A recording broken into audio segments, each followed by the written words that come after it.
ሰላም ውድ የዳፍክ ቲዩብ ቤተሰቦች፣ ዛሬ በዚህ ቪዲዮ አስተማሪ የሆነ መንፈሳዊ መልእክት እንመለከታለን። ቪዲዮውን እስከ መጨረሻው ተከታተሉ እና ቻናሉን ሰብስክራይብ ማድረግ እንዳትረሱ። ወጣ ገባ የሚለው መንፈስ ባህሪው ሁለት ነው። አንደኛ እናንተ ላይ ሆኖ ወጣ ገባ ይላል፣ ባህሪያችሁን ይቀያይራል።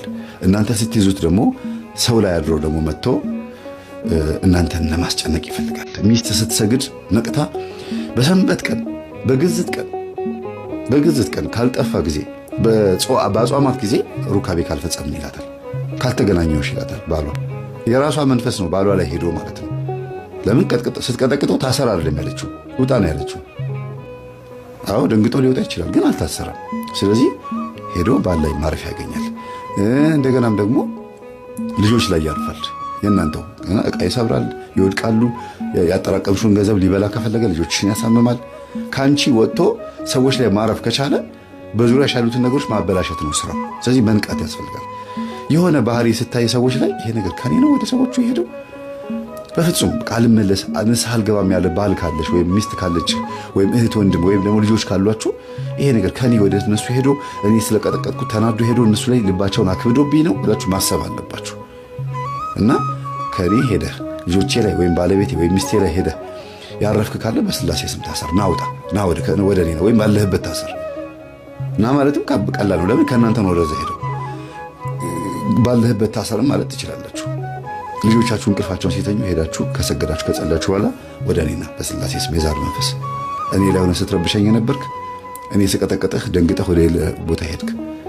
ወደ ስራ ባልደረቦቻችሁ ይሄድና ያስከዳችኋል። በተለይ ሼር ምናምን የምትሰሩ ሰዎች በቀልክ መንፈሳዊ ስትሆኑ አብሯችሁ የሚሰሩት ሰዎችን እንዲከዷችሁ ያማድረግ ባህሪ ያለው በጣም ማለት በቃ ይገለበጡባችኋል፣ ማጠብቁት ይሆንባችኋል። ማለት የኔ የምትሉት ሰው ሌላ ይሆንባችኋል። እና ምንድነው ማድረግ ያለባችሁ? ጸበል ልትጠመቁ ስትሉ ቤት መጀመሪያ መስገድ። እዚህ ቤት ውስጥ የምታንጃብብ ግቢ ውስጥ የምትዞር የምትሽከረከር በስላሴ ስም በድንግል ማርያም ስም በኢየሱስ ክርስቶስ ስም ታስር፣ ና ታስር። አብረኸኝ ትሄዳለህ። ጸበል ከፊት ቅደምና እንዲያውም ጸበል ቦታ ጠብቀኝ። ይሰማል፣ ይታዘዛል። ቃል የአፍህን ፍሬ ነው። ቃል ነው የሚጠብቀው። ለዚህ ነው ጠንቋዮች እኮ 5 ሳንቲም የምትሆን ላኪ ይላሉ። ለምን? እሺ እንድትሉ ስለሚፈልጉ ነው። ከውጭ ሀገር $100 ቢሆን እንደው ምንም ችግር የለውም ያለሽን ላኪ ይላሉ።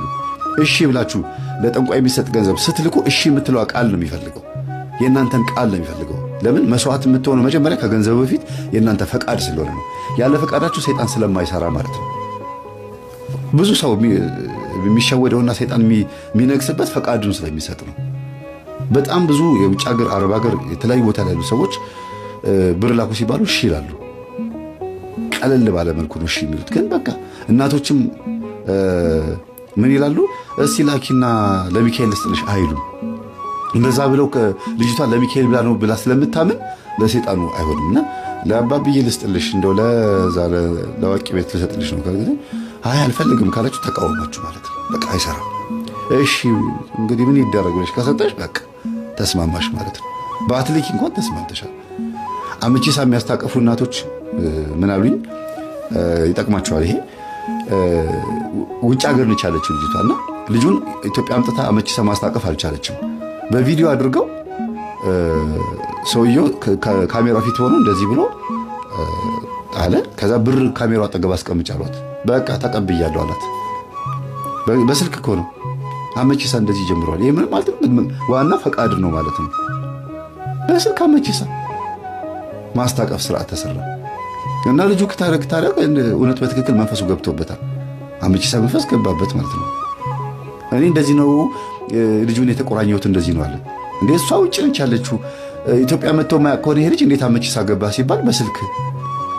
ስለዚህ ፈቃድ ነው ማለት ነው ዋናው ነገር፣ የእናንተ የልብ ፈቃድ። ሰውየው ጥብስ ሊበላ አልኳችሁ እኮ በአብይ ጾም ውስጥ ጥብስ ሊበላ ሲገባ ሆቴል የለም አሉት። ጭማም ብሎ ተመለሰ። አሁን በልቷል ወይስ አልበላም? ጥብሱ የለም ተባለ። ግን እሱ ስለፈለገ ብቻ እንደበላ ተቆጥሮበታል። ይሄ ሰው ዩቲዩብ ላይ 1 ሰዓት ከ13 ደቂቃ የሚፈጅ ሞተው የተነሱ እናት ብላችሁ ስትገቡ ታገኙታላችሁ። ሴትዮዋ ማስወረድ ፈልገው ዶክተር ጋር ሄዳሉ። ንስሐ ገብቻለሁ ሂጂልኝ አንቺ ሴትዮ ኃጢአት አትሁኝብኝ ክፋት አትሁኝብኝ ብሎ ዶክተሩ አባረራቸው። ማስወረድ ፈልገው ከዛ ልጁ ተወለደ፣ አደገ። የ15 ዓመት የ20 ዓመት ጎረምሳ ሆነ። እንደገና በዛው እድሜያቸው ደግሞ አሁንም ወለዱ። ሲወልዱ በምጥ ምክንያት ሞቱ። ሴትየው ልጅ ወልደዋል፣ ግን በምጥ ምክንያት ሞቱ። ከዛ መልአከ ሞት ነፍሳቸውን እጁ ላይ አድርጎ ይዟቸው ሲሄድ ገብታችሁ ቪዲዮ ማየት ትችላላችሁ። ነፍሳቸውን ይዞ ሲሄድ ነፍስ አጥፍተሻል አላቸው። ኧረ እኔ ነፍስ አላጠፋሁም። አዎ ሌላ ኃጢአት የለብሽም፣ ሰው አትቀየሚም፣ ሰው አትሳደቢም፣ በጣም መልካም ነሽ፣ ግን በሰው ነፍስ ትጠየቂያለሽ። ልጅሽን ገለሻል። እኔ አልገደልኩትም፣ አስወርደሽ። ታዲያ እኮ ተወልዷል። አይ እንዳስወረድሽ ነው የተጻፈው። ዶክተሩ እሺ ቢልሽ ኖሮ ታስወርጁ ነበር። ስለዚህ አይምሮሽ ላይ አስወርደሽዋል። ዶክተሩን ቢሳለሽ ነው ልጁ የተወለደው። እንደ ኃጢአት ተመዝግቦብሻል። ልጁ ግን አድጓል። ልጁ ኃጢአት የለበትም፣ ልጁ ይኖራል፣ የእግዚአብሔር ልጅ ነው። አንቺ ላይ ግን ተመዝግቦብሻል ነው የተባለው። ስለዚህ ምንድነው ዋናው ጉዳይ? ሰይጣን የሚፈልገው ከኛ ፈቃድ፣ ከኛ እሺታ ነው የሚፈልገው። ያንተ ነኝ መባልን ይፈልጋል። እቺን ነው መንፈግ ያለብን እና ከቤት ምን ታደርጋላችሁ? ይሄን ሁሉ እንዳነሳ ያደርገኝ የቤት እየጸለያችሁ በስላሴ ስም በዙሪያ የምታንጃብር ግቢ ውስጥ ሽንት ቤት ምናምን የቆሸሸ ልብስ ላይ ምናምን ግማግም ቆሻሻ ቦታ ላይ ያለ ተሰብሰብና ታሰር። እኔ ልጸልይ ስል ሆዴን የምትነፋኝ ፈስ የምታመጣ እንባ የምታረገኝ የምታንጠራራኝ መንፈስ ታሰር በስላሴ ስም። እኔ ልጸልይ ስል የቤት ሰራተኛ ላይ ባለቤቴ ላይ ልጆቼ ላይ ሄደህ የምትቀመጥ በስላሴ ስም ናና ታሰር። እኔ ልጸልይ ስል ወጥተህ ጠብቀህ ከጸለይኩ በኋላ መተህ የምትገባብኝ ታሰር። ቅዳሴ ላስቀድስ ሲሄድ በር ላይ ቆመ የምትጠብቀኝ ካስቀደስኩ ከወጣሁ በኋላ አብረኝ ወደ ቤት የምትመጣ ታሰር። በቃ ይሄንን ካላችሁ በኋላ ወደ ጸበል ቦታ ስትሄዱ አብሮ ነው የሚሄደው። ለምን? ቃላችሁን ይጠብቃል። ቃል ነው እሱ ራሱ በቃል ነው የሚሰራው። እግዚአብሔርን በቃል ነው የሚሰራው። ቃል ኃይል አለው፣ በጣም ኃይል አለው። ለዚህ ነው ጥሩ ነገር ተመኙ፣ በጎ ነገር ተመኙ፣ ፖዚቲቭ ይሁን። ጠዋት ስትነሱ ደስ የሚል መዝሙር አዳምጡ፣ ህሊናችሁ ክፍት እንዲል በቃ የሆነ ምስጋና ያለበት መዝሙር አዳምጡ። መርጣችሁ አዘጋጅታችሁ እንዲያውም የስልካችሁ አላርም የምስጋና ቢሆን ጥሩ ነው። ከዛ ቀናችሁ ብሩህ ነው የሚሆነው። አይምሮ ምን ስለሚቀበል? ቃል ስለሚቀበል።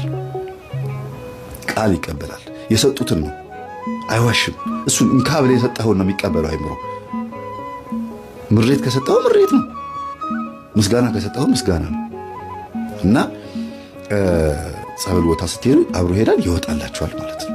ይያዝላችኋል፣ ቢያዩ ይታሰራል። ደግሞ ሁሌ ስትሰግዱ ስትጸልዩ ታሰር። ከእናንተ የሚጠበቀው ተያዝ፣ ተይዛሃል፣ ታሰር፣ በስላሴ ስም ታሰር። ከዛ በኋላ መሸኘት ትችላላችሁ። ከዛ ማሸኘትም ትችላላችሁ። ደስ ያላችሁ ጸበል ቦታ